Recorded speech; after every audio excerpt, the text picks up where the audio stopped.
प्रस्तुत है कार्यक्रम post box number 111। Post box number 111। नमस्कार। पोस्ट बॉक्स नंबर 111 में मैं नीलम मलकानी आप सभी का स्वागत करती हूँ। साथियों, जैसा कि आप जानते ही हैं, हमारा ये कार्यक्रम माननीय प्रधानमंत्री जी के मन की बात का विस्तार है। तो आइए आज इस कार्यक्रम में बात करते हैं देव भाषा संस्कृत की, जिसे सभी भाषाओं की जननी कहा जाता है। संस्कृत को देवताओं की वाणी या देववाणी कहा जाता है। एक प्राचीन और परिष्कृत भाषा जो धार्मिक और दार्शनिक ग्रंथों में उपयोग की जाती रही।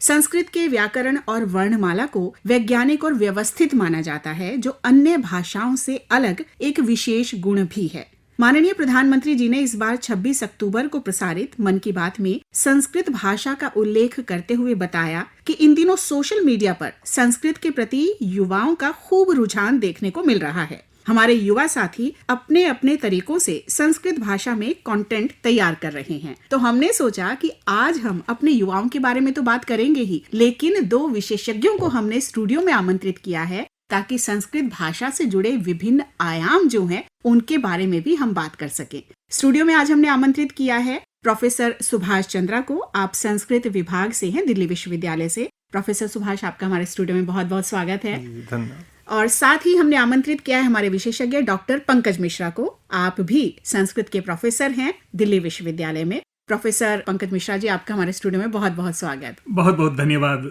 जी। जैसा कि अभी हमने बात की कि संस्कृत को देववाणी कहा जाता है, तो अगर हम पीछे जाने की कोशिश करें तब तो हो सकता है कि कोई एक बिंदु हमें ना मिले, क्योंकि कब से ये भाषा चली आ रही है। लेकिन मैं यहाँ आपसे पहला प्रश्न ये करूंगी कि देववाणी होने के साथ साथ क्या आज संस्कृत जनवाणी भी हो सकती है? मैं सबसे पहले जो देववाणी है इसके ऊपर टिप्पणी करूं। महाकवि दंडी ने अपने एक ग्रंथ काव्यादर्श में सर्वप्रथम इसका उल्लेख किया कि संस्कृतम नाम देवी वागन वाख्याता महर्षि भी। तो वहीं से यह दिव्यवाणी, देववाणी, देवभाषा आदि जो हम शब्द जो विशेषण प्रयोग करते हैं इस भाषा के लिए, वो वहीं से है जी। अब रही बात, संस्कृत जनभाषा रही है, इसमें किसी भी प्रकार का संदेह नहीं जी। लेकिन जो आपका दूसरा प्रश्न है, क्या संस्कृत जनभाषा बन सकती है, तो इसका भी उत्तर है कि इसमें हमें किसी भी प्रकार की जो द्विविधा होती है उसमें नहीं पड़नी चाहिए। भाषा एक प्रवाह है जी। वो नदी के जल की तरह बहती है, और नदी में जलराशि जितनी अधिक होती है उस नदी का प्रवाह जो है वह उतना ही सशक्त और उतना ही वह चिरस्थायिनी उसकी जो है धारा रहती है जी। संस्कृत भी उसी प्रकार एक उच्छल जलधि तरंग की तरह बहने वाली नदी है जी। जिनमें अपार शब्द राशि है और जिसके बिना कोई अन्य भाषा जीवित ही नहीं रह सकती। इसलिए संस्कृत के जन भाषा की संभावना पूरी तरह से दिखाई देती है। यह हम युवा पीढ़ियों का दायित्व बनता है कि हम इसे लोगों के बीच में कितना अधिक लेकर जा पाते हैं। अगर हम भाषा को दूर रखते हैं समाज से तो वह भाषा बंद हो जाती है, और अगर उस भाषा को हम समाज में सिंचित करते हैं तो वह भाषा चिरकालीनी भाषा बन जाती है। संस्कृत जनभाषा थी, जनभाषा रहेगी जी। तो बहुत ही विश्वास के साथ आपने कहा कि जनभाषा रहेगी। तो मैं यहाँ आपसे पूछना चाहूंगी प्रोफेसर सुभाष कि जब हम जनभाषा की बात करते हैं तो आज ज्यादातर जो भविष्य हम देखते हैं अपना, वो युवाओं में ढूंढते हैं। वो आज जो कर रहे हैं वही कल सब कर रहे होंगे। तो ऐसे में ये बताएं कि संस्कृत युवाओं के बीच आप कितनी लोकप्रिय पाते हैं? इसमें मैं 2 बातें कहना चाहूंगा जी। जैसा कि अभी पंकज जी ने बोला कि ये जनभाषा थी, है और रहेगी जी। अब संस्कृत के साथ या किसी भी भाषा के साथ बहुत सारे परिवर्तन होते हैं। वो प्रवाह नियमित रूप से आगे बढ़ता रहता है जी। अब आजकल एक डिजिटल प्लेटफॉर्म एक सबसे अच्छा माध्यम है जिससे हम भाषा को, अपनी संस्कृति को आगे बढ़ाने के लिए हम बड़े अच्छे से उसको आगे ले जा सकते हैं। अभी विश्वविद्यालय शिक्षा हो या स्कूली शिक्षा हो, सब जगह कहीं ना कहीं संस्कृत भाषा भी डिजिटल प्लेटफॉर्म पे आना शुरू हो गई है। आप सोशल मीडिया उठा के देख लीजिए, या आजकल एक नया क्षेत्र विकसित हो गया जिसको हम बोल रहे हैं संगणकीय संस्कृत। वहीं दूसरी तरफ भारतीय ज्ञान परंपरा की बात कर रहे हैं, तो अगर किसी युवा को हमारे भारतीय ज्ञान परंपरा के बारे में जानना है तो संस्कृत के बिना उसकी गति नहीं है। यही सबसे बड़ा कारण है कि लोगों का रुझान, चाहे वो वैज्ञानिक हो, अभियंता हो या अन्य कोई भी हो, अगर उसको शोध करना हमारे प्राचीन भारतीय परंपरा के ऊपर, तो संस्कृत भाषा की तरफ उनका रुझान बड़ी तेजी से बढ़ रहा है और ये आज के युवाओं में भी बड़ी तेजी से आ रहा है। जी, तो आप कह रहे हैं कि एक तो अगर हमें जानना है अपनी जड़ों को तब भी संस्कृत आवश्यक है, और अब हमारे पास डिजिटल माध्यम भी है। तो डॉक्टर पंकज, मैं आपसे यहाँ पर जानना चाहूंगी, अगर हम मुख्य रूप से समझना चाहें तो संस्कृत की उत्पत्ति कैसे हुई होगी और क्या विकास के चरण रहे होंगे इसके? देखिए, किसी भी भाषा की उत्पत्ति को लेकर के जो एक हमें प्रारंभिक अवस्था देखनी होती है, वह तो इस रूप में है कि जिस दिन शिशु का जन्म होता है और उसके मुंह से निकलने वाली जो ध्वनि होती है, वह ध्वनि ही उस क्षण उस भाषा की उत्पत्ति का, आप कहते हैं, इमीडिएट कॉज वह बन जाती है। लेकिन अगर संस्कृत को हम समग्र संस्कृत के रूप में देखें तो हमारे पास जो इसका लिखित प्रमाण प्राप्त होता है वह तो साक्षात ऋग्वेद है, क्योंकि भाषा की उत्पत्ति का सामान्यतया इतिहास नहीं होता कि कब यह भाषा उत्पन्न हुई, क्योंकि भाषा तो हम ऋषि मुख से सुनते चले आ रहे, आपके मुंह से हमने सुनी भाषा, हमारे मुंह से हमारे नेक्स्ट जनरेशन, तो ये भाषा इस रूप में चलती है। लेकिन सर्वप्रथम जो लिखित प्रमाण है वह ऋग्वेद है। अब इस संस्कृत के हमारे दो रूप हैं इस भाषा के, एक जिसे कि हम वैदिक संस्कृत कहते हैं, दूसरा हम लौकिक संस्कृत कहते हैं। जिस लौकिक संस्कृत का परिवर्धन वैयाकरण पाणिनि ने किया, और संस्कृत को संस्कृत कहा जाने का जो प्रथम प्रयोग हमें प्राप्त होता है, हम इसको पाते हैं वाल्मीकि रामायण में, जहां पर कि दो रेफरेंस हमें मिलते हैं। एक रेफरेंस तो हमें अरण्य कांड में है और एक रेफरेंस हमें सुंदर कांड में प्राप्त होता है कि जब सीता अशोक वनिका में है, वहां बैठी हुई, और हनुमान जी उनसे अपना संवाद प्रारंभ करना चाहते हैं, तो उनके मन में एक द्विविधा उत्पन्न होती है कि यदि मैं संस्कृत भाषा में बात करूंगा तो शायद यह प्रभाव पड़े, या लोक भाषा में बात करूंगा तो यह प्रभाव पड़े। तो इसीलिए वहां पर है कि अगर मैं द्विजाति नाम संस्कृतम करके वो प्रयोग आता है संस्कृत शब्द का कि सीता भीता भविष्यति, तो वहां पर हमें भाषा के रूप में जो संस्कृत को जो संस्कृत भाषा नामकरण है वह हमें रामायण में प्राप्त होता है। तो जो उत्पत्ति है ये साक्षात, जैसे हम कोई आज की तिथि है और आज की स्थिति के अनुसार कहें कि अमुक डेट को अमुक चीज की उत्पत्ति हुई, भाषाई दृष्टि से, भाषा के इतिहास की दृष्टि से कोई एक मानक दिन, मानक वर्ष निर्धारित कर पाना कठिन है। लेकिन संस्कृत अनादि है। हम कह सकते हैं कि जब से भारतीय सभ्यता है, सनातन परंपरा है, यह संस्कृति है, हमारा समग्र जो है उस संस्कृत में है, और तब से यह संस्कृत भाषा चली आ रही है। तब से चली आ रही है जी। और समय के साथ साथ फिर विकास के अलग अलग चरण इसके बनते चले गए। उसी को अगर आप विभाजन की दृष्टि से देखें तो जैसा मैंने कहा, वैदिक संस्कृत और लौकिक संस्कृत, जो आधुनिक भाषाई रूप है हम उसे लौकिक संस्कृत कहते हैं। लेकिन जो वैदिक मंत्र हैं, उपनिषद आदि की जो भाषा है वो वैदिक संस्कृत है, जिसके ऊपर में आज के व्याकरण का प्रभाव हमें प्राप्त नहीं होता।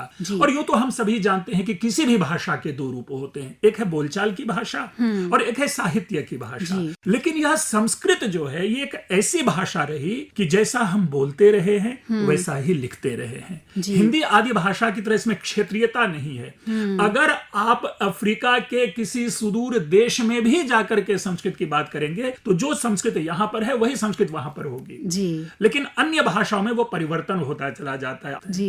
तो ये जो कह सकते हैं कि संस्कृत की जो कॉन्टिन्यूटी है, इसके रूप स्वरूप में, इसके चरित्र में कभी भी परिवर्तन आने नहीं दिया जी। और इसी तरह से सहज ग्राह्य भी बनी रही, लेकिन ये पीढ़ी दर पीढ़ी जो पहुंची है परिष्कृत रूप में ही पहुंची है। हाँ, इसमें थोड़ी सी देखिए, जैसा आपने कहा ना कि सरल सहज, आप गीता के श्लोकों को देखिए। आप जब हमारे उस समय में जब धारावाहिक आया करते थे, महाभारत आदि, चाणक्य आदि, तो उसके प्रारंभ में जो संस्कृत के श्लोक होते थे, बच्चों को सबको वो संस्कृत के श्लोक कंठस्थ होते थे और अर्थ के साथ, क्योंकि भाषा की इतनी सरलता थी। हर बच्चा जननी जन्म भूमिश्च स्वर्गादपि गरीयसी इसको कर लेता है। लेकिन इसके साथ साथ जो ये भाषा लोगों से, जनमानस से दूर होती चली गई, उसका सबसे प्रमुख कारण है कि किसी भी भाषा के विकास के लिए राजनीतिक संरक्षण सर्वाधिक आवश्यकता है।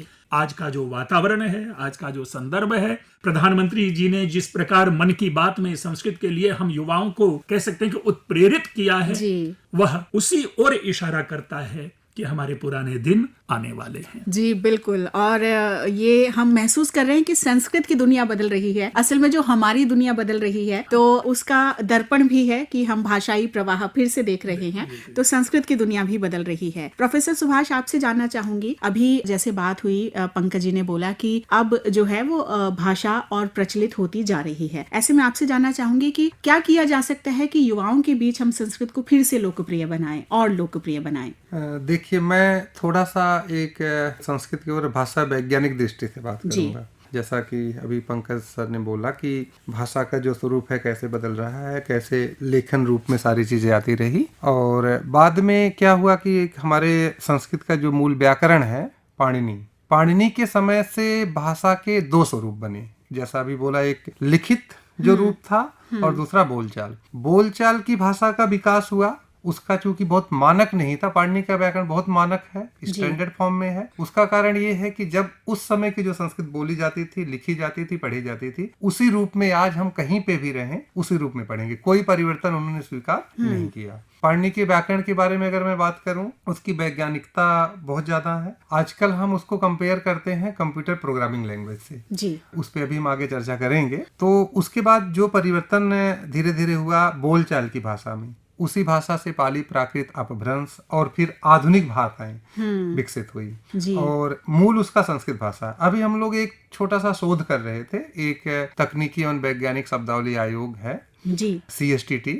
वो लोग तकनीकी शब्दावली का निर्माण करते हैं भारतीय भाषाओं में। तो अभी जब से NEP लागू हुआ है तब से उद्देश्य ये है कि सभी भारतीय भाषाओं में सभी विषयों की कंटेंट आने चाहिए जी। आप न्यू एजुकेशन पॉलिसी की बात कर रहे हैं जी, नई शिक्षा नीति आने चाहिए। तो इसके लिए अब सबसे पहले हमें शब्दावली का निर्माण करना है। तो हम लोग एक शोध कर रहे थे भारतीय भाषा समिति के माध्यम से कि क्या संस्कृत का बनाया हुआ शब्द जो संस्कृत भाषा में स्वीकृत है वो बाकी कितनी भाषाओं में एज इट इज स्वीकृत हो जाता है जी। तो हमने एक छोटा सा शोध किया, लगभग 100 शब्द अंग्रेजी भाषा की टर्मिनोलॉजी से संस्कृत भाषा का शब्द बनाया, और लगभग जो हमारी भारतीय भाषाएं हैं 80% भाषाओं में वो शब्द एज इट इज एक्सेप्टेड हो गया। उसमें हमें नया शब्द निर्माण करने की आवश्यकता नहीं पड़ी बाकी भाषाओं में। तो अब आप संस्कृत की महिमा आप इससे पता कर सकती हैं कि अगर हम टर्मिनोलॉजी भी बनाते हैं अपने संस्कृत भाषा में बनाते हैं तो वो बाकी भाषाओं में कितनी ग्राह्य है।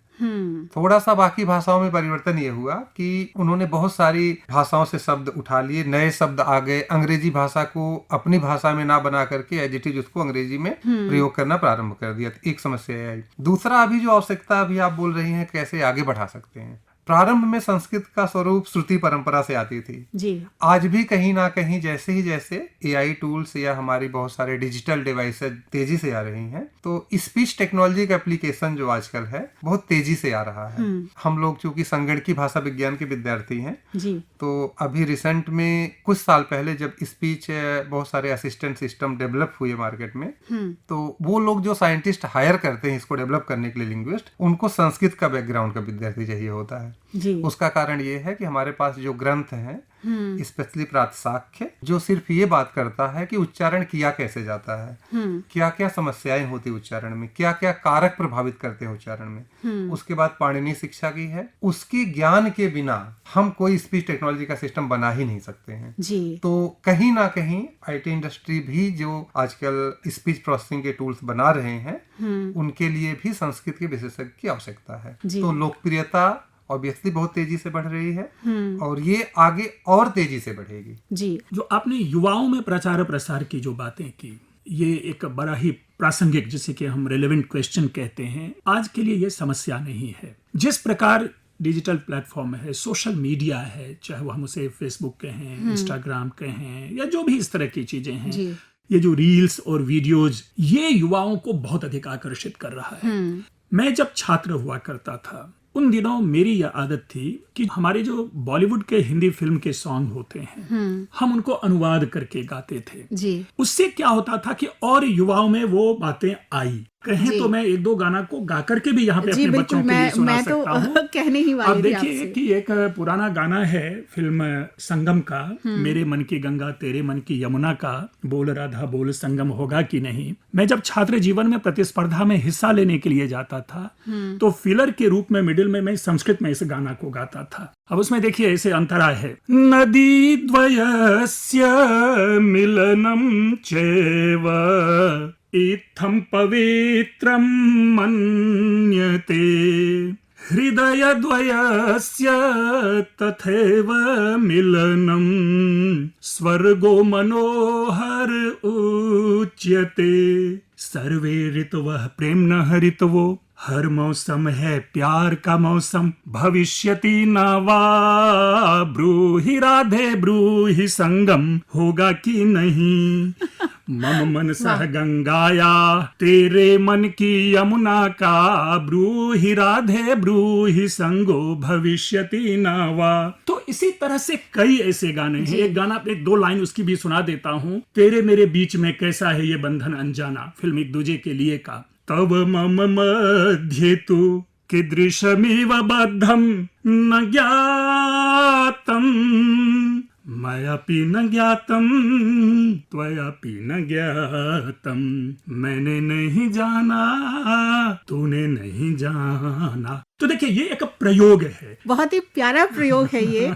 और आज आपको कई बच्चे देखे पाए जाएंगे कि अनुवाद करते हैं और गाते हैं। जी बिल्कुल। तो जो युवाओं के बीच में और इस तरह प्रतियोगिताएं भी होती हैं। जी, जी। कई कार्यक्रम में जी, राष्ट्रीय जी। स्तर की प्रतियोगिताएं हैं जिसमें कि श्लोक सुनवाए जाते हैं, जिसमें गीतों का अनुवाद है। और यहाँ पर मैं पूरे गर्व के साथ ये भी बताऊंगी कि आकाशवाणी की भी बहुत महत्वपूर्ण भूमिका रही अवश्य, है निस्संदेह भाषा है। को प्रचलित करने जी, में, जी। क्योंकि जो संस्कृत में समाचार प्रसारित किए जाते हैं हमारे यहाँ से, माननीय प्रधानमंत्री जी ने उसका भी उल्लेख किया है। और साथ ही मन की बात कार्यक्रम जो है, इतना महत्वपूर्ण कार्यक्रम पूरे देश में पहुंचता है और आकाशवाणी के माध्यम से संस्कृत भाषा में पहुंच रहा है। और बहुत ही हर्ष का विषय है कि हिंदी कार्यक्रम जितना लोकप्रिय है, संस्कृत में भी उसी उत्साह के साथ सुना भी जाता है। जब हम यहाँ सोशल मीडिया की बात कर रहे हैं तो एक और नाम मेरे जहन में बार बार आ रहा है, आपसे जानना चाहूंगे सुभाष जी। हम कहते हैं कि संस्कृत भाषा जो है वो एक तरह का कोड है, और अगर इसे डी कोड कर लिया जाए तो हमें बहुत कुछ मिल सकता है। ऐसे में हम अपने वेद और ऋचाओं की बात तो करेंगे,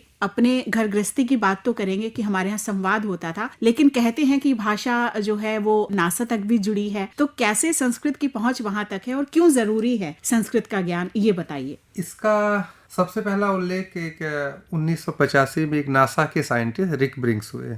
कैसे हम ज्ञान को आगे बढ़ाएंगे, उसका नॉलेज रिप्रेजेंटेशन के लिए उन्होंने एक पेपर लिखा जी। जिसमें उनका उद्देश्य था कि पाणिनि ने भाषा को सूत्रात्मक शैली में पूरे संस्कृत भाषा को कैसे व्याख्यायित कर दिया। पाणिनि के व्याकरण में मैं थोड़ा सा संक्षेप में बोलूंगा। 4000 सूत्र हैं पाणिनि के, और पूरी संस्कृत की इतनी बड़ी धरोहर उसके व्याकरण को उन्होंने लिख दिया। अब उनका जो कहने का तरीका है वो छोटे से एक सूत्र में कह करके बहुत बड़ी बड़ी बातें कह देते हैं। तो आजकल अगर हम बात करें कि किसी प्रोग्राम की, कंप्यूटर प्रोग्राम की, वहां पे भी ऐसे ही होता है। पांडे ने सिमिलर वही टेक्निक अप्लाई करी जो आजकल के कंप्यूटर के प्रोग्राम में अप्लाई होती है जी।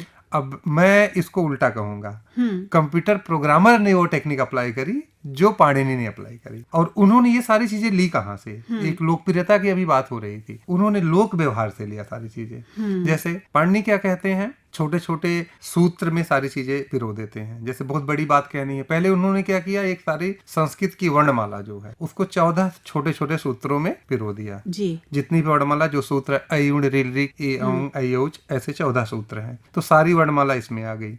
अब उनको सारे स्वरों को अपने सूत्रों में कॉल करना है, तो उन्होंने एक पेयर बना दिया जिसका नाम दिया उन्होंने प्रत्याहार। तो मैं बोलूं जैसे अच, तो महेश्वर सूत्र के पहले सूत्र से अप से प्रारंभ करेंगे, अंतिम जहां च मिल जाएगा उस सूत्र में वहां तक कलेक्ट कर लेना है जी। तो यहाँ से ग्रहण होगा अ ई उ री री ए ओ ऐ औ, सारे संस्कृत के स्वर इसमें आ गए। अब जहां भी सूत्रों में प्रयोग करेंगे, अब वो पूरा ये 5-7 जो हमारे स्वर हैं सबकी बात नहीं करेंगे, वो सिर्फ अच बोलेंगे सारे सूत्रों में। तो उनकी टेक्निक क्या हुई, सूत्र बड़ा छोटा हो गया। जैसे अकह सवर्णे दीर्घ एक सूत्र बोल दिया, संधि के लिए आता है, विद्या प्लस आलय हम पढ़ते हैं। तो अक बोलेंगे, आ ई उ री री, चारों स्वर आ गए। तो बिल्कुल उनकी विधि। अब उन्होंने जो सूत्र में अक को समझना कैसे, उसका विस्तार कैसे करना है, उसके भी विधि बता दी। तो इस प्रकार से 4 सूत्र आजकल के कंप्यूटर प्रोग्राम में भी होता है। डेटाबेस उनका बिल्कुल सेपरेट होता है, प्रोग्राम अलग होंगे, डेटाबेस अलग होगा। तो पाणिनि ने भी ये टेक्निक अप्लाई करी। जैसे धातु पाठ या बहुत सारे गण पाठ, डेटा को पूरा अलग रखा, सूत्र को उन्होंने अलग रखा। और भी कई टेक्निक। एक टेक्निक है अनुवृत्ति। जैसे मैं कोई बात बोल रहा हूँ, जैसे मुझे 2 लोगों से नाम पूछना है, तो मैं पहले व्यक्ति से पूछूंगा आपका क्या नाम है, लेकिन तुरंत आपसे अगर आपका नाम पूछना तो आपसे सिर्फ क्वेश्चन कर और आपका, लेकिन आपको ये समझ आता है कि सर जो है नाम पूछ रहे हैं जी। तो पाणिनि ने ये टेक्निक बहुत पहले अप्लाई कर दी थी। जैसे एक सूत्र उनका अर्थवद अधातुर अप्रत्यय प्रातिपदिकम, ये बात करता है ये सूत्र कुछ शब्द हैं जिनकी प्रातिपदिक संज्ञा होती है। अब उन शब्दों को परिवर्तन करना है तो तुरंत बोलेंगे कृत तद्धि समासाश्च। यहाँ प्रातिपदिकम नहीं पढ़ा, लेकिन जब हम समझेंगे उसको अनुवृत्त करके समझेंगे कृत तद्धि समासाश्च प्रातिपदिकम। तो ये जो सारी विधियां हैं पाणिनि ने अप्लाई करी, वो आजकल के कंप्यूटर प्रोग्राम में भी अप्लाई होती है। तो नासा के साइंटिस्ट ने इसी बात से इंस्पायर होकर के उसमें जो नॉलेज रिप्रेजेंटेशन की टेक्निक है पाणिनि ने बताई है, उसको अगर हम यूज करें तो हमें कम्युनिकेट करना ज्यादा इजी होगा। और अभी सर ने भी यही बात बोली कि हम जैसा पढ़ते हैं वैसे ही लिखते हैं और वैसे ही उसको बोलते भी हैं, समझते भी हैं। तो ये है, बाकी भाषाओं के साथ ये नहीं है। संस्कृत में जो प्राचीन काल में भाषा थी उसी स्वरूप में आज भी बची हुई है, बाकी भाषाओं के साथ ऐसा नहीं है। बाकी अन्य भाषा की बात करेंगे, थोड़ी उसकी प्राचीन भाषा की बात करेंगे और आधुनिक की बात करेंगे, तो अभी आपको शब्दकोश उठा के देखना पड़ेगा, तब जाकर के प्राचीन भाषा को आप समझ पाएंगे। बट संस्कृत के साथ ऐसा नहीं हुआ जी। डॉक्टर पंकज, ऐसा हम सुनते हैं अक्सर कि अंग्रेजी में भी बहुत सारे शब्द जो हम सुन रहे हैं, बोल रहे हैं, वो संस्कृत से ही लिए गए हैं या वहां से प्रेरित हैं। तो ऐसे में हमारे युवा साथियों के लिए मैं चाहूंगी कि ऐसे कुछ शब्द आप हमें जरूर बताएं जो सुनकर शायद उन्हें अचंभा जरूर हो लेकिन गर्व भी होगा। देखें, ये तो निसंदेह है, क्योंकि अगर हमें संस्कृत की भौगोलिक सीमा को अगर देखनी हो तो हम इसे केवल आज का जो प्रायद्वीपीय भारत है हम उतने मात्रा तक सीमित नहीं करते। हम आप सभी जानते हैं, चाहे वो इंडोनेशिया हो, मलेशिया हो, इधर थाईलैंड हो, इधर कंबोडिया हो, सर्वत्र आपको संस्कृत भाषा जो है पसरी हुई थी, फैली हुई थी। और जो अंग्रेजी आदि भाषा है ये बहुत बाद में, लगभग 12वीं शताब्दी के बाद की भाषा है। तो जो वैश्विक भाषा है उसके शब्द तो स्वाभाविक रूप से उनमें जाएंगे ही जाएंगे। एक छोटा सा उदाहरण लीजिए, इंग्लिश में कहते हैं स्वेट, स्वेटिंग जो पसीना के लिए, संस्कृत में उसके लिए स्वेद शब्द है। देखिए, ट और द का केवल अंतर आ रहा है और वो जो है हमारा जो उच्चारण के कारण ऐसा होता है। यही नहीं है, आप देखिए ब्रदर जो इंग्लिश में कहते हैं, हमारे यहाँ वो भ्रातृ है, जो त्रि है वहां पर ईआर होता है। उनके जिस किसी भी शब्द में ईआर लगा होगा वो हमारे यहाँ त्रि लगा होता है। जैसे भ्रातृ, मातृ, मदर, पितृ, पीटर होता है, ध्यान रखिएगा। जो प्राचीन इंग्लिश है उसमें पिता के लिए पीटर शब्द होता है प्रयोग, फादर बाद में आया है। बोलते हैं। लेकिन फ जो है वो महाप्राण हो करके आप यहाँ पर भी देखिए कि प ही उसका ओरिजिनल फॉर्म है। फ का ओरिजिनल फॉर्म प है। तो अगर हम देखें फादर, पितृ, ये तो हमारी बोलचाल की भाषा है, लेकिन हम लोग जब कक्षा में पढ़ा रहे होते हैं तब अचानक कौन देता है, अरे ये तो संस्कृत के ही शब्द हैं सारे। और बताएं, हमारे संस्कृत में प्रयोग होता है ऊंट के लिए क्रमेलक, इंग्लिश में देखिए क्या है, कैमल। जी। तो मतलब ऐसी, मतलब अगर आप शब्दों की संख्या मात्र बनाएं, केवल इंग्लिश और संस्कृत का कंपैरेटिव अगर स्टडी करें, हमारे मित्र सुभाष जी कंप्यूटर लिंग्विस्टिक्स के हैं, हो सकता है उनके पास ये लिस्टिंग ही हो। ये तो मैं अंग्रेजी की बात कर रहा हूँ। लिथुआनियन लैंग्वेज है, उनके ऊपर पूरी एक ऐसी डिक्शनरी है जिसमें लिथुआनियन लैंग्वेज के वर्ड्स और संस्कृत के वर्ड्स जो है सिमिलैरिटी लेके चल रहे, एकदम पैरेलल लेके चल रहे। इसी तरह से भाषा जो इंडोनेशिया की भाषा है और बाकी उनमें भी बहुत सारे। अरे इंडोनेशिया का तो देखिए, जो उसका जो फ्लाइट जो है उसका नाम ही है आपको गरुड़ जी। और वहां तो मलेशिया में आप जाएंगे, संस्कृत में लिखे हुए अभिलेख प्राप्त होते हैं। इंडोनेशिया में तो संस्कृति ही है। आप तो इसलिए संस्कृत को हम केवल इस मात्र तक सीमित होकर के नहीं देखें, कई सारे ऐसे शब्द हैं। देखिए, बुद्ध शब्द है ना, ये संस्कृत शब्द है। इससे आपको उर्दू में क्या जा रहा है, बुत, ये जो बुत यानी मूर्ति जिसको कहते हैं, बुत परस्त और बुत शिकन, ये जो शब्द आए और बाद में एक गाना भी आया, एक बुत बनाऊंगा तेरी मैं पूजा करूंगा, तो वो जो शब्द है वो बुद्ध से आ रहा है। देखिए, एक तो निस्संदेह ये हमें मान के चलना पड़ेगा कि संस्कृत के जो शब्द होते हैं उनका उच्चारण अगर आपने कर लिया और सही अर्थों में अगर आपने संस्कृत के शब्दों का सही उच्चारण कर लिया उतार चढ़ाव के साथ, तो बस आप ये समझिए कि आपका मानसिक जो व्यायाम है वो भी हो जाता है। लेकिन उन शब्दों का उच्चारण ही कठिन होता है जो जाकर के दूसरी भाषा में उस उच्चारण के अनुसार स्वरूप ग्रहण कर लेता है। अब जैसे देखिए, हम लोग जब पंजाबी भाषा की बात करते हैं तो उसमें जो चतुर्थ वर्ण जो है वो एग्जिस्ट नहीं करता। जैसे भ है, वो भ ना बोल करके जैसे भाभी है तो पा भी बोलते हैं, प हो जाता है। तो भवभूति है, वहां पर वो पवपूति बन जा रहा है। तो हमारे छात्र पढ़ा करते थे भवभूति ना भणितम बोलना है तो बोलते थे पवपूति ना पणितम। लेकिन देखिए, मूल विषय जो है इस जगह पर आप आकर के देखें कि संस्कृत की प्रकृति विद्यमान है जी, उस भाषा की ध्वनि के अनुसार वो परिवर्तन हो रहा है। और ये इतनी बड़ी भाषा है कि जर्मन विद्वानों ने, जिसमें कि ग्रिम्स हैं, ग्रासमेंस हैं, फर्नर्स हैं, इन सारे लोगों ने आकर के इसकी स्टडी की कि संस्कृत की भाषा किस प्रकार वेस्टर्न कंट्री में जाकर के अपने स्वरूप को बदल रहा है जी। हमारे यहाँ भी देखिए, मैक्स मूलर है, उसको हम लोगों ने मोक्षमूला बना लिया शब्द। अलेक्जेंडर था, उसको अलक्षेंद्र बनाया। तो संस्कृत में वो प्रवृत्ति है कि अन्य भाषाओं का भी संस्कृतिकरण कर दे, लेकिन संस्कृत के शब्द जो है वो अन्य भाषा में जाकर के अपने उस रूप को जो है वो करप्ट फॉर्म में रख पाता है जी। और इसीलिए बहुत सारे देशों में, हम रूस की बात करें या जर्मनी की बात करें, वहाँ के विद्यालयों में संस्कृत पढ़ाई जाती है और बढ़ चढ़कर छात्र जो हैं वो सीखते भी हैं। और एक स्पीच थेरेपिस्ट ने एक बार बताया था कि जिन भी बच्चों को थोड़ा उच्चारण दोष होता है किसी वजह से, उन्हें हम श्लोक देते हैं और वो श्लोक ही उनका ट्रीटमेंट होते हैं। आपने देखिए, जो शिव तांडव स्तोत्रम है जिसके उच्चारण में अब तो खैर काफी पॉपुलर हो चुका है, लेकिन एक समय मुझे याद है बचपन में हम लोगों को उच्चारण के लिए कहे जाते थे कि शिव तांडव स्तोत्रम पढ़ लो। आप देखेंगे उनके उसमें एक स्टैंजा आपके सामने रख रहा हूं कि प्रफुल्ल नील पंकज प्रपंच कालिम प्रभावलम विकंठ कंदली रुचि प्रबद्ध कंधरम स्मरच्छिदम पूरच्छिदम भवच्छिदम मखच्छिदम गजच्छिदांध कच्छिदम तमंत कच्छिदम भजे। अब अगर आप इसे इसी टोन में अगर आप उच्चारण करते हैं, पंकज जी आपने हमें स्टूडियो से कहीं और पहुंचा दिया, पूरी यहाँ की ऊर्जा को आपने बदल दिया। तो ये जो चीज अप्स एंड डाउन्स जो है ये हमारे नर्वस सिस्टम को भी कंट्रोल करता है। और प्लस आपकी जो जिह्वा, जो आपकी जो उच्चारण है, हमारे जो होंठ है, हमारे जो लिप्स है, हमारे जो दांत हैं, मैं तो सामान्य रूप से कहता हूं कि अगर अपने चेहरे पर आपको ग्लो लाना हो तो संस्कृत के ऐसे श्लोकों का आप उच्चारण करें नियमित, देखेंगे कि आपको किसी रात में भी आपको किसी टॉर्च की जरूरत नहीं पड़ेगी, आपके चेहरे की चमक से आप वस्तु को ढूंढ सकते हैं। इसी में मैं एक बात और जोड़ना चाहूंगा कि उच्चारण की जैसे बात हो रही है और आपने अभी ट्रीटमेंट की भी बात करी, तो एक प्रकार का योग है ये जी। आपने सुना होगा कि योग अगर हम सही करेंगे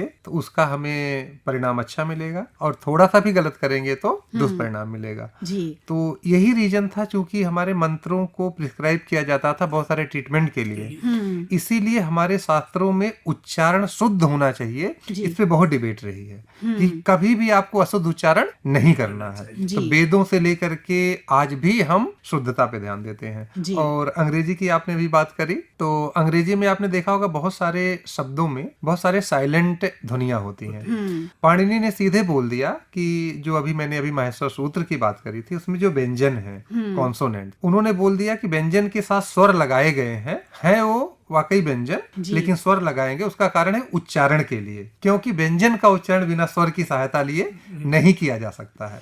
जब आप एक व्यंजन का उच्चारण नहीं कर सकते हैं तो अंग्रेजी में कई जगह 2-2, 3-3 एक साथ व्यंजन होते हैं, जैसे साइकोलॉजी स्पेलिंग PSY। तो अब पाणिनि ने पहले ही बोल दिया एक व्यंजन का भी उच्चारण बिना स्वर की सहायता लिए नहीं करते, तो वहां 3 है, कैसे करेंगे आप उच्चारण? हो ही नहीं सकता। आपको साइलेंट करना मजबूरी, हमारा जो वोकल सिस्टम है वो कर ही नहीं सकता है। वही दूसरी बात पाणिनि, तो इसके पीछे भी कितनी बड़ी वैज्ञानिकता है कि आप अपने वोकल सिस्टम को जानते हैं, आप अपने वोकल कॉर्ड को जानते हैं। नीलम जी, इसको इस ढंग से भी समझना है कि भाषा की रक्षा भी महत्वपूर्ण है। अगर आप भाषा को शुद्ध रूप से अपने सामने नहीं रखते तो भाषा सुरक्षित नहीं रहेगी। शब्द विलुप्त तो होते जाएंगे, हमारे पास अभिव्यक्ति नहीं रह जाएगी, अभिव्यक्ति नहीं रह पाएगी, भाषा विनष्ट हो जाएगी। तो आप यह समझें कि जिस भाषा का उदय समुदय हुआ उस भाषा को बांध करके कैसे रखें। यास्क ने निरुक्त में सर्वप्रथम हमारे शब्दों के अर्थ सुरक्षित हों डिक्शनरी बनाई, प्रथम डिक्शनरी है विश्व की, जहां पर लोगों की सोच गई नहीं थी उस सोच को हमने वहां पर दी एंड कर दिया था डिक्शनरी बना करके। देखो कि भाषा भाषा को सुरक्षित रखने के क्या क्या उपाय हैं। तो जो सुभाष जी हमारे कह रहे हैं वो साइलेंट वाली बात है, जो नाइफ वाली और ये सारी जो बातें आती है KNIFE और जो काइनेटिक, हाँ वो सही है, क्योंकि कई सारे जो कॉन्सोनेंट्स हैं वो लगातार आ रहे हैं और एक साथ कई कॉन्सोनेंट्स को आप नहीं लेके जा सकते। हमारे यहाँ संस्कृत में एक शब्द है कार्त्स्न्य। देखिए कार्त्स्न्य, क में आ की मात्रा है, र आधा है, त आधा है, स आधा है, न आधा है, एक साथ 4-4 व्यंजन वर्ण लेके चल रहे हैं, लेकिन उसमें भी हम पूरा उच्चारण करते हैं। अगर यही भाषा अंग्रेजी में रहती तो वह साइलेंट हो जाते सारे शब्द और केवल हम कार्य या कार्य या इस तरह से केवल बोल पाते जी। तो संस्कृत की जो वैज्ञानिकता है, संस्कृत में जो प्रयोग है, जो शब्द संक्षेप की बात अभी आई, आजकल हम लोग एब्रिविएशन में हर बात को करते हैं। आज हम इसे आकाशवाणी कहते हैं, तो इससे पहले हम इसे AIR कहते थे, ऑल इंडिया रेडियो, हमने एब्रिविएशन बना लिया था। ये प्रवृत्ति संस्कृत की देन है। हमारे प्राचीन अभिलेखों में लिखा मिलेगा शुति, यानी शुक्ल तिथि, शुक्ल पक्ष की तिथि बताने के लिए। हमारे युवा साथी इस बात को समझेंगे। अभी भी जब शादी का जो इनविटेशन आता है घरों में, तो जो सौभाग्यवती चिरंजीवी लिखा होता है वर के सामने, वधु के सौभाग्यवती, फिर कन्या का नाम लिखा होता है। तो कार्ड हम देखते हैं जब कभी देवनागरी भाषा में मिलता है, लेकिन बहुत सारे बच्चे समझ नहीं पाते कि सौभा ये क्या लिखा है जी। तो आइए साथियों, जब बात हो रही है कि हमारे व्यवहार में संस्कृत किस प्रकार से जुड़ी हुई है, यहाँ हम आपको मन की बात का वो हिस्सा सुनवाते हैं जिसमें माननीय प्रधानमंत्री जी ने ये बताया कि हमारे युवा साथी डिजिटल माध्यम से, सोशल मीडिया से किस तरह से नए नए तरीके से संस्कृत को प्रचलित कर रहे हैं और अपने आप को अभिव्यक्त कर रहे हैं। मेरे प्यारे देशवासियों, संस्कृत का नाम सुनते ही हमारे मन मस्तिष्क में आता है हमारे धर्म ग्रंथ, वेद, उपनिषद, पुराण, शास्त्र, प्राचीन ज्ञान विज्ञान, अध्यात्म और दर्शन। लेकिन एक समय इन सब के साथ साथ संस्कृत बातचीत की भी भाषा थी। उस युग में अध्ययन और शोध संस्कृत में ही किए जाते थे। नाट्य मंचन भी संस्कृत में होते थे। लेकिन दुर्भाग्य से गुलामी के कालखंड में भी और आजादी के बाद भी संस्कृत लगातार उपेक्षा का शिकार हुई। इस वजह से युवा पीढ़ियों में संस्कृत के प्रति आकर्षण भी कम होता चला गया। लेकिन साथियों, अब समय बदल रहा है। संस्कृति और सोशल मीडिया की दुनिया ने संस्कृत को नई प्राणवायु दे दी है। इन दिनों कई युवा संस्कृत को लेकर बहुत रोचक काम कर रहे हैं। आप सोशल मीडिया पर जाएंगे तो आपको ऐसी कई रील्स दिखेगी जहां कई युवा संस्कृत में और संस्कृत के बारे में बात करते दिखाई देंगे। कई लोग तो अपने सोशल मीडिया चैनल के जरिए संस्कृत सिखाते भी हैं। ऐसे ही एक युवा कंटेंट क्रिएटर है भाई यश साळुंके। यश की खास बात यह है कि वो कंटेंट क्रिएटर भी है और क्रिकेटर भी है। संस्कृत में बात करते हुए क्रिकेट खेलने की उनकी रील लोगों ने खूब पसंद की है। कमला और जानवी, इन दो बहनों का काम भी शानदार है। ये दोनों बहनें अध्यात्म, दर्शन और संगीत पर कंटेंट बनाती हैं।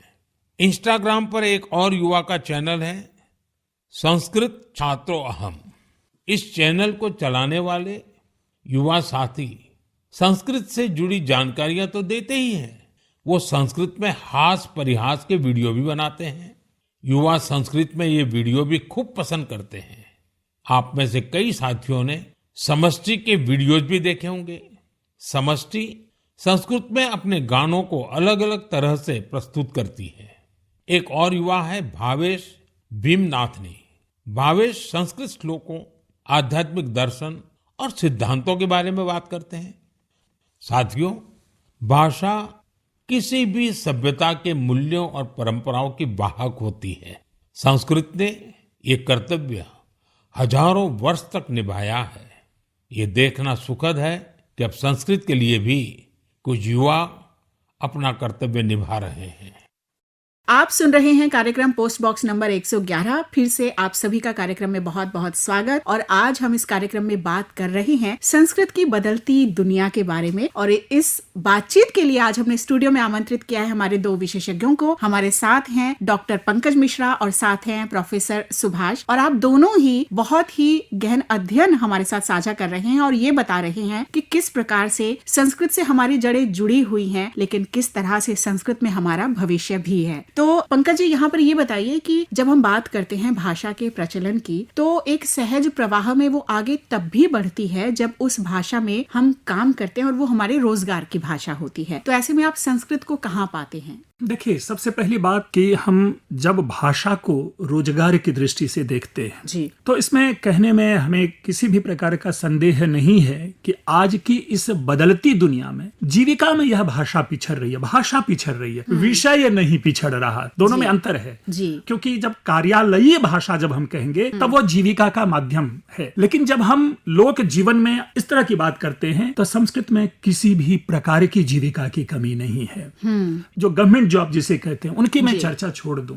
आपने सुना होगा संस्कृत में भी विज्ञापन आते थे और विज्ञापन आ रहे हैं और बहुत अच्छी तरह से संस्कृत में विज्ञापन अब बनाए जा रहे हैं। आजकल फोकस कर करके संस्कृत भाषा, संस्कृत विषय, संस्कृत ज्ञान को फोकस कर करके जिसको कहते हैं शॉर्ट फिल्म, ये बनाए जा रहे हैं। जो हम स्टार्टअप एंड ऑल कहते हैं, संस्कृत में पूरा का पूरा उसका जो है अवसर है अच्छी तरह से बखूबी। अभी हमारे सुभाष जी बार बार कंप्यूटर की बात कर रहे हैं। अगर आपने कंप्यूटेशनल लिंग्विस्टिक्स जिसे कहते हैं, अगर उसमें आपने सिद्धहस्ता कर ली तो आप अपनी एक स्वयं की स्वतंत्र संस्था खोल करके अपने अंडर में बच्चों को साथ रख के रिसर्च की दुनिया में क्रांति ला सकते हैं। तो इस दृष्टि से केवल हम संस्कृत को या किसी भी भाषा को केवल जीविका की माध्यम की दृष्टि से देखें यह उचित भी नहीं है। बट जो बार बार हमारे सामने ये समस्या आती है कि संस्कृत में जीविका नहीं, किसी भी प्रकार की जीविका की कमी नहीं है। हर क्षेत्र में, चाहे वो मिलिट्री हो, चाहे वो बैंक हो, चाहे वो मॉडलिंग हो, चाहे वो सिंगिंग हो, कई सारे आपको ऐसे बॉलीवुड के एक्टर मिलेंगे जिसने संस्कृत से अध्ययन किया है। कई सारे ऐसे आपको व्यवसायी मिलेंगे जिन्होंने संस्कृत की पढ़ाई की। तो इसीलिए हमें किसी भाषा को जीविका से नहीं जोड़ के रखना चाहिए, लेकिन जो भाषाई संभावना की बातें की वो अपार है। मैंने विज्ञापन की बात की, मैंने मूवी की बात की, मैंने गवर्नमेंट जॉब उसकी बात की, और जिस प्रकार अभी हमारे प्रधानमंत्री मोदी जी कह रहे थे डिजिटल वर्ल्ड और सोशल मीडिया, अगर किसी भी संस्कृत के कह सकते हैं क्रिएटिव आर्टिस्ट जो हैं, अगर उनके फॉलोअर लाखों में आ रहे हैं जी, तो वो संस्कृत के उस रूप को हमारे सामने दे रहे हैं कि हम स्वतंत्र होकर के भी हम अर्निंग कर सकते हैं। और जीविका का प्रधान उद्देश्य होता है धनान्यर्जयध्वम, धनान्यर्जयध्वम, पैसे की कमाई, पैसे की कमाई। संस्कृत ने एक बड़ा विशाल प्लेटफॉर्म दिया है। वातावरण अनुकूल है। यद्यपि हम लोग कहते थे गुप्त काल को भारतीय उसका स्वर्ण युग कहते हैं, लेकिन संस्कृत का जो स्वर्णिम युग है वो अभी हम सब लोगों के सामने दिख रहा है। हर बच्चे, हमारे छात्र लोग लॉन में खड़े होके, गार्डन में खड़े होके रील्स बना रहे हैं, बोल रहे हैं आगच्छतु भवतु उपविश्यताम आदि आगम्यताम कर करके छोटे छोटे, चाहे कालिदास के नाटक हो, बना बना करके वो प्रेजेंट कर रहे हैं। लोग रुचि के साथ देख रहे हैं। संस्कृत में जीविका की कोई कमी नहीं है। मन चंगा तो कठौती गंगा।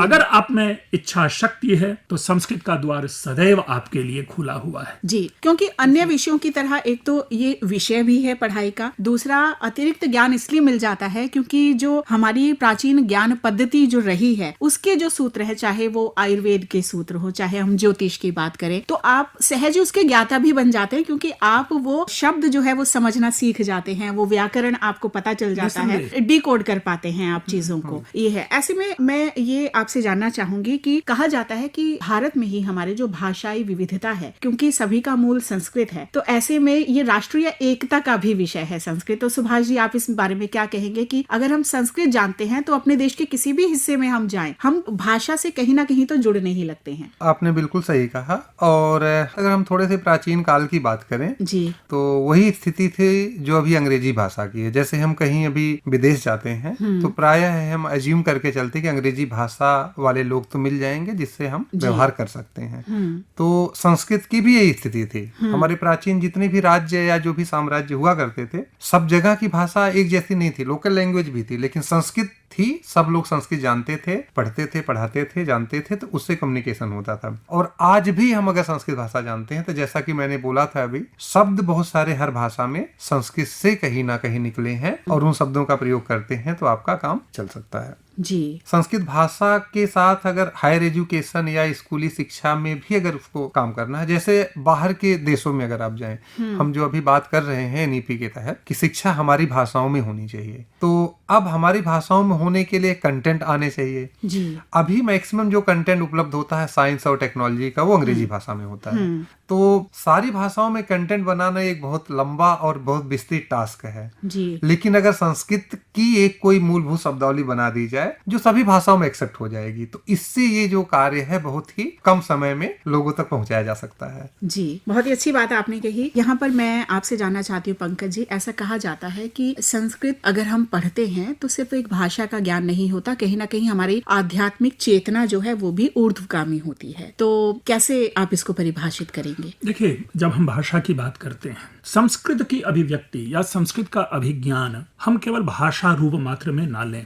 हम जब संस्कृत पढ़ते हैं तो हमारी जो ज्ञान की समग्रता है वह उसमें समाहित है। कोई भी ऐसा विषय नहीं है आज जिसे हम आधुनिक विज्ञान कहते हैं और हमें गुरुत्वाकर्षण का नियम या सापेक्षिकता का सिद्धांत, चाहे वो आइंस्टाइन हो या चाहे वो न्यूटन हो या जिस किसी के माध्यम से भी बताए जाने का प्रयास करता हो, ठीक है, हमारी कुछ कमी के कारण वो चीजें उनके नाम से स्थापित हो गई।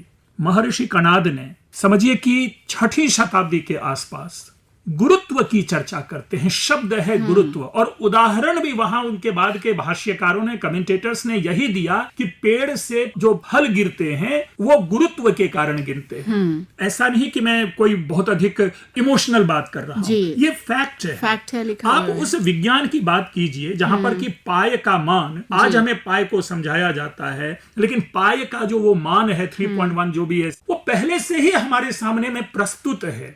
और हम पहले से ही नवग्रहों की बात करते आए हैं, भूगोल हम कहते बात कर रहे हैं। ये हमारी शब्दावली को देखिए। अच्छा, संस्कृत की एक खासियत में थोड़ा सा अवंतर हो रहा हूं कि खासियत ये है कि इनके जो शब्द है ना, वो शब्द स्वयं हमारी बहुत सारी परिभाषा दे दी। आपने भूगोल शब्द कहा जी। अब देखिए, सारे सिद्धांत लोग विमर्श कर रहे हैं कि पृथ्वी गोल है या नहीं है, और हमने शब्द ही दे दिया है भूगोल। तो ये जो हम बात कर रहे हैं कि ये जो संस्कृत है, संस्कृत का जो ज्ञान है, जिस आध्यात्मिक चेतना की बात की, आज पूरे विश्व में शंकराचार्य का नाम जो है वो किसी भी परिचय की अपेक्षा नहीं रखता।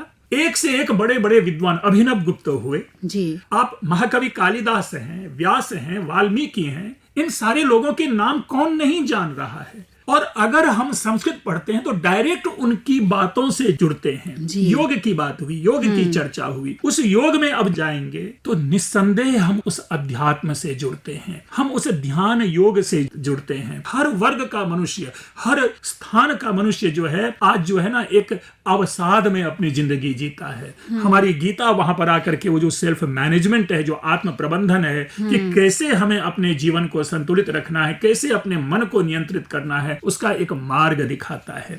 तो संस्कृत में प्रवेश केवल भाषाई ज्ञान नहीं, बल्कि संस्कृत में प्रवेश वैश्विक समग्रता को जानना है। आप ऐसे छोटे छोटे हमारे पास मंत्र उपलब्ध हैं, छोटे छोटे हमारे पास श्लोक उपलब्ध हैं। और जब एक देश दूसरे देश के बारे में जानता भी नहीं था, उसके अस्तित्व को नहीं मानता था, उस वक्त हम वसुधैव कुटुंबकम कह रहे हैं जी। ये तो वसुधैव कुटुंबकम फिर भी मैं कह रहा हूं कि 6वीं शताब्दी ईस्वी का है पंचतंत्र में, लेकिन उससे पहले वेद में ही कहा गया यत्र विश्वम भवत्येकनीडम जी, जहां पर पूरा का पूरा संसार एक घोंसला है, यानी हम उस घोंसले के पक्षी हैं। उसी की जो व्याख्या बनी वसुधैव कुटुंबकम बनी। तो ये हमारी सोच है, ये हमारा चिंतन है, और उन क्रांत दृष्टा ऋषियों मनीषियों का अवदान है कि हमारा बार बार मन करता है कि अपने भूत में जाएं, अपने पास्ट में जाएं और ज्ञान के उस रहस्य को सुलझाएं। संस्कृत का ज्ञान उसी अध्यात्म का ज्ञान है जी। मैं यहाँ आपसे ये जानना चाहूंगी सुभाष जी, आपको क्या लगता है कुछ इस प्रकार की नीतियों की हमें जरूरत है कि हम विद्यालय में कुछ भी पढ़ें लेकिन एक अमुक स्तर तक संस्कृत का ज्ञान जरूरी है, या हमें कुछ इस तरह के प्रयोगवादी कुछ विषय और हमारे आसपास होने चाहिए, हमारे युवा साथियों को मिलने चाहिए, जब वो हाथ में मोबाइल लेकर पूरी दुनिया से जुड़े हैं, जब वो AI से बात कर रहे हैं, अभिभावकों से कम बात कर रहे हैं, ऐसे में क्या उनके पास कुछ इस तरह के साधन होने चाहिए कि संस्कृत जो है सहज सुलभ माध्यम से उन्हें उपलब्ध हो सके? जी, ये आपने बहुत अच्छा प्रश्न किया है। अगर हमें इसको आगे लेके जाना है, जी, जैसा कि आपने बोला, ये बिल्कुल आवश्यक है। संस्कृत भाषा ये एक बहुत बड़ा संघर्ष भी चल रहा है कि स्कूली स्तर तक जो है संस्कृत भाषा कहीं ना कहीं अनिवार्य होनी चाहिए। इसके बहुत सारे अपने पहलू हैं। अभी बात हम भारतीय ज्ञान परंपरा की कर रही अपनी। एक दो जगह मैं चूंकि आईटी में ज्यादा काम करता हूँ तो मैं उसकी बात करूंगा। जैसे सबसे बड़ी समस्या क्या रही है, एनआरआई के साथ सबसे बड़ी समस्या है। वो क्या चाहते हैं कि वो जाके विदेश में चले तो जाते हैं लोग, लेकिन जब उनके बच्चे बड़े हो रहे होते हैं तो वहाँ के कल्चर में बड़े हो रहे होते हैं, तब उनकी समस्या है कि ना रामायण सीख पाते हैं, ना हमारे जो गीता है कुछ चीजें सीख नहीं पाते। तो उनकी सबसे बड़ी है कि उनको ऐसा कंटेंट चाहिए जो उनकी भाषा में। हमारी भी कमी रही है। आप कभी भी देखिए, सबसे ज्यादा आजकल बच्चे सीखते कहाँ से हैं? देखा होगा यूट्यूब से, कार्टून से। लेकिन कितने यूट्यूब या कार्टून ऐसे चैनल है जो हमारी भारतीय ज्ञान परंपरा या हमारे संस्कृत की कथा कहानी उनमें हो? तो कहीं ना कहीं हमारे संस्कृत हम जैसे विद्यार्थियों की भी समस्या रही कि हमने वो कंटेंट दिया नहीं। अभी रोजगार की भी बात इसमें आई थी, तो हमारे आदरणीय प्रधानमंत्री जी बार बार स्टार्टअप की बात करते हैं। तो संस्कृत के विद्यार्थी के लिए स्टार्टअप के इतने सारे अवसर हैं। जैसे कि एनिमेशन अगर कोई विद्यार्थी सीख लेता है तो एनिमेशन में क्या होता है कि स्टोरी चाहिए एक तो। हमारे पास हर साहित्य, हर टेक्स्ट, हर शास्त्र में बड़ी बड़ी बात को आख्यान और या कथा के माध्यम से कहा जाता है। अकूत भंडार है कहानी जी, तो और श्रुति माध्यम से ही हमारी बहुत सारी चीजें पीढ़ी दर पीढ़ी तो अगर हम उसी को एनिमेट कर दें तो बच्चे का जो इंटरेस्ट होता है सीखने का, एनिमेशन देखने में ज्यादा इंटरेस्ट होता है। उसमें रहा कंटेंट या जो कहानी है उसको ऑटोमेटिक सीख जाते हैं। अब बच्चा अगर सिंचैन या बाकी चीजें देखेगा तो ऑब्वियसली वहां का कल्चर सीखेगा। लेकिन अगर वही बाल गणेश, हनुमान या अपनी चीजों को देखेगा तो हमारी चीजों को सीखेगा। तो इस पे हम स्टार्टअप, अगर कोई बच्चा संस्कृत का है वो एनिमेशन सीखता है, इसमें तकनीक भी आ गई, रोजगार के अवसर भी आ गए, संस्कार भी आ गया। तो रोजगार सृजन करना बहुत मतलब आसान है संस्कृत भाषा में जी। और भी बहुत सारी है। जैसे मैं एक छोटा सा उदाहरण दूं कि संस्कृत भाषा का ज्ञान जिसको है, कंप्यूटर टेक्नोलॉजी बड़े आसानी से, मैं अपना खुद का उदाहरण दूं, मैं संस्कृत का विद्यार्थी ही रहा हूं और बाद में 2-3 महीनों के थोड़े से संघर्ष से मैंने सारी प्रोग्रामिंग लैंग्वेज सारी चीजें सीख ली। और अभी हम लोग दिल्ली विश्वविद्यालय में जो प्रयास कर रहे हैं, हमारे पंकज जी ने अभी बोला कि भारतीय ज्ञान परंपरा हमने सारे विषयों को समाहित किया है। आयुर्वेद भी हमने वहां पे डाला है, मैथमेटिकल ट्रेडिशन भी हमने डाला हुआ है, योग भी हमने डाला हुआ है, दर्शन भी है, साहित्य भी है। ये सब पारंपरिक है। उसके साथ साथ हमने अश्व विद्या, हस्ती विद्या, चिकित्सा, जिसको हम कहते हैं ना कॉटेज इंडस्ट्री, वो जो हमारे समाज में था, उन सबको हमने पाठ्यक्रम का विषय बनाया है ताकि बच्चे पढ़ें और अपने भविष्य को और अच्छा प्रखर बनाएं। पाक शास्त्र भी हमने डाला है, ये सबसे बड़ा विषय है। संगणकीय भाषा विज्ञान हमने, ये वेबसाइट है, ये वेबसाइट ने हमने पीजी के पाठ्यक्रम में हम बच्चों को पढ़ाते हैं, विश्वविद्यालय पढ़ाते हैं, यूनिवर्सिटी सिलेबस में हमने अपने बच्चों को रखा है, स्किल डेवलपमेंट में हमने रखा है जी। तो क्या कुछ ऐसा संभव है आगे कि हम जैसे लोग जो अब विश्वविद्यालय जाने का अवसर तो अब नहीं है, हम जैसे लोग भी या जो पढ़ाई नहीं कर रहे हैं उनके लिए सहज सुलभ हो सके ये ज्ञान? इसके लिए मेरा अभी उद्देश्य है इन सारे हमारे भारतीय ज्ञान परंपरा को डिजिटाइज करना। तो हमारा ये मानना है कि अब किसी भी चाहे भाषा हो या विषय हो, उसको आगे बढ़ाने के लिए डिजिटल प्लेटफॉर्म सबसे आसान माध्यम है। क्योंकि अब हमें कभी कोई चीज जाननी है तो हम तुरंत गूगल पे जाते हैं, उससे पूछते हैं क्या होगा। तो अभी भी हमारे भारतीय भाषाओं में सामग्री की कमी है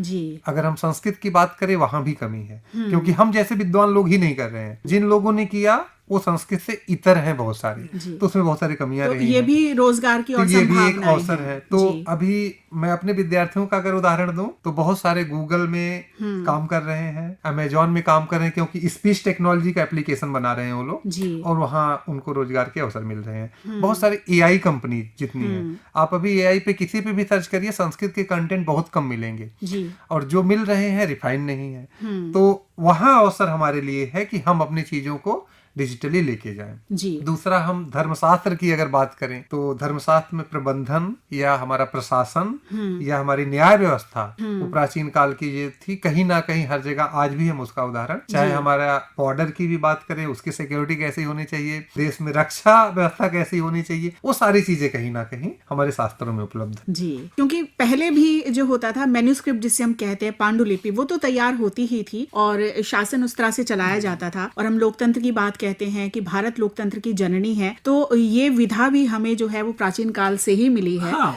जी, हमारे उस वक्त भी साहित्य में इन सारे चीजों के जो रेफरेंसेज हैं वो भरे पड़े हैं। देखिए, हम जैसे संस्कृत से जो व्यक्ति हैं उनके मुंह से अगर ये बातें निकलती है तो हमें कभी कभी ऐसा प्रतीत होता है कि हम आत्म प्रशंसा कर रहे हैं। लेकिन अगर मैं निरपेक्ष रूप में बात करूं कि किसी भी प्रकार की आत्म प्रशंसा नहीं है। वो हमारे पूर्वज कह गए हैं, जिन खोजा तिन पाइया गहरे पानी पैठ, और जो बौरा डूबन डरा रहा किनारे बैठ। आप जब तक उस शास्त्र में डुबकी नहीं लगाते, उनके लिए ये जो एक होता है ना कि चलताऊ परसेप्शन बना लेना कि संस्कृत जो है ये हो रही है, संस्कृत में कुछ नहीं है, ये गलत है। अगर आपने मुझे पहचाना नहीं तो आप मेरे बारे में कैसे कह सकते हैं कि मैं क्या हूं, कैसा हूं। उसी प्रकार से अगर आपने संस्कृत के शास्त्रों का, संस्कृत के विषयों का, संस्कृत के साहित्य का अध्ययन नहीं किया, भले ही स्वयं ना हो रहा हो, किसी मित्र की सहायता से, गूगल की सहायता से, पुस्तक की सहायता से, जब तक हम उस ज्ञान को प्राप्त नहीं करेंगे,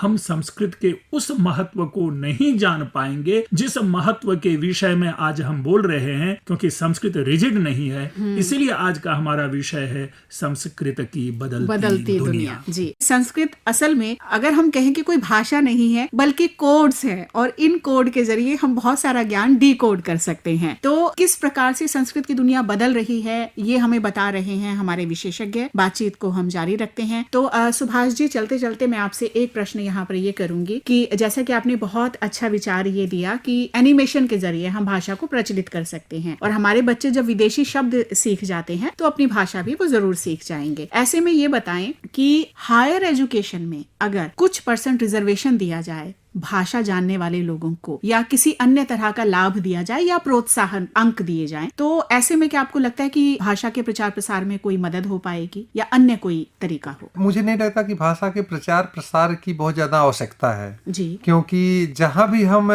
बोलचाल की बात करेंगे कोई ना कोई भाषा होगी। और हम अगर संस्कृत की बात करते हैं तो संस्कृत कभी भी प्रचार प्रसार की आवश्यकता रही नहीं है। संस्कृत का जो ज्ञान विज्ञान है या जो लिखी हुई बातें हैं या उसको समझना है, जिसको आवश्यकता है वो निश्चित रूप से उस पे काम कर रहा है, और बोलचाल भी। और जैसे कि अभी संगीत की दुनिया की भी बात करें, बहुत सारे हमारे जितने भी संस्कृत के श्लोक या मंत्र, बहुत सारे सिंगर हैं जो संस्कृत भाषा गा करके बहुत सारा अपना करियर यूट्यूब चैनल या बहुत सारी चीजों पे आगे बढ़े हैं। तो भाषा के लिए मुझे नहीं लगता कोई रिजर्वेशन की जरूरत है। भाषा अपने आप हमेशा रहेगी, और अभी भी वैसे भी राष्ट्रीय शिक्षा नीति के तहत भारतीय भाषाओं को वैसे ही एक रिजर्वेशन मिल गया है कि सारी जो शिक्षा है भारतीय भाषाओं में होगी, और ये बहुत जरूरी था और बहुत अच्छा सरकार का कदम है। समस्या ये होती है कि हम बड़े अच्छे साइंटिस्ट हैं लेकिन हमें अंग्रेजी नहीं आते, तो हम अच्छे साइंटिस्ट नहीं थे। हमारी भाषा में कोई बैठा के अपनी बात को कहने में जो आनंद और जो हम ज्ञान अच्छे से दे पाते हैं वो शायद हम दूसरी भाषा में उतने अच्छे से नहीं दे पाते हैं।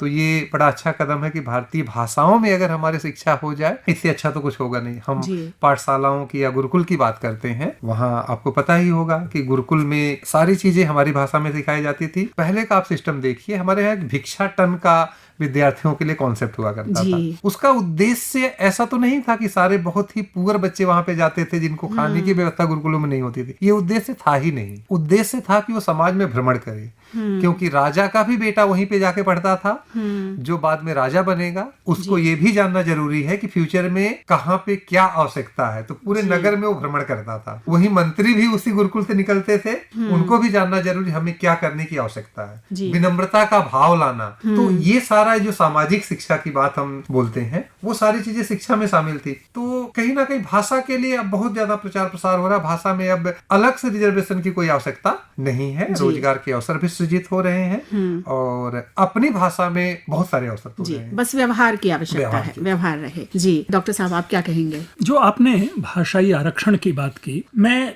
ये स्पष्ट मानता हूं कि भाषाई आरक्षण से बेहतर हो कि हमारे जो भी अवसर है, एवेन्यूज हैं, उनमें भाषाई विशेषज्ञ की अगर आवश्यकता होती है तो वो उसी भाषा के विशेषज्ञ को ही रखें। ऐसा नहीं होता है कि अब भाई संस्कृत हमने 2-4 श्लोक रट लिया तो मैं संस्कृत भाषा का विशेषज्ञ हो गया। और मैं सहमत हूँ सुभाष जी की बात से कि हमें भाषा के लिए खास करके संस्कृत भाषा के लिए आरक्षण की नहीं है, क्योंकि जिस दिन भाषाई आरक्षण की बात आई जी। वो भाषा जो है पराश्रित तो हो जाएगी, उसकी जो गति है वो मर जाएगी, क्योंकि हमारे मन में ये बोध हो जाएगा कि अरे हमें तो आरक्षण मिलना ही है, भाषा के आधार पर तो हमारी तो नौकरी हो ही जाएगी। तो जो एक इनोवेशन है, जो एक हमारी जो सोच की जो एक सूक्ष्मता है, उसके ऊपर उसका प्रहार पड़ेगा। इसीलिए ऐसे के लिए नहीं, लेकिन हाँ जहां जहां अवसर हो संस्कृत की, देखिए हम सब लोग अच्छी तरह से जानते हैं कि ये तो संसद में स्पष्ट रूप से भारत रत्न भीमराव अंबेडकर ने संस्कृत को राष्ट्रभाषा बनाने का, भारत की भाषा बनाने की वकालत की थी।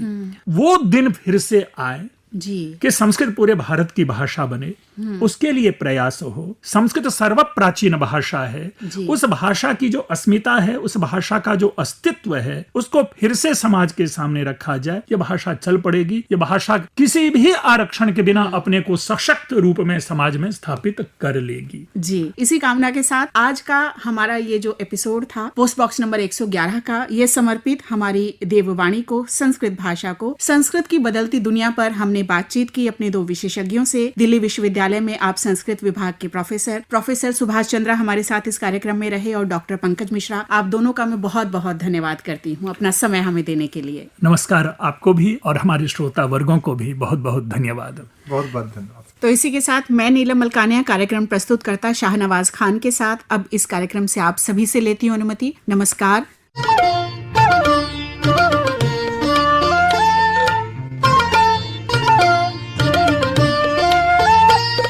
अभी आप सुन रहे थे कार्यक्रम post box number 111। Post box number